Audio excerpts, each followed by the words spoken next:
All appliances ధన్యవాదాలు. నా పేరు మణిలా ప్రతాప్ రెడ్డి, వికారాబాద్ నుంచి వచ్చా. టైలరింగ్ చేసుకుంటూ ఈ బిజినెస్ బిల్డ్ చేసిన. బిజినెస్ స్టార్ట్ చేయగానే నా ఇన్కమ్ వచ్చేసి 275 రూపాయలతో నా స్టార్ట్ అయిన నా జర్నీ. నేను చదివింది 10th, టైలరింగ్ చేసుకుంటా. ఇప్పుడు నా ఇన్కమ్ వచ్చేసి పర్ మంత్ 50,000.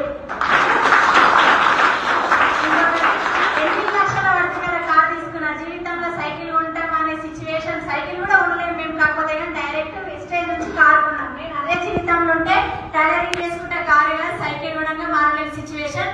ఇప్పుడు ఎఫ్ఆర్ఈ అని చెప్తారు కదా, ఈ ఎఫ్ఆర్ఈ ఇంపార్టెంట్ అంటే చాలా. ఒక పచ్చి మొత్తం తీసుకుపోయి ఎఫ్ఆర్ఈలో కూర్చుంటే బగబగ మండేలాగా మంచి, అంటే ఆ విధంగా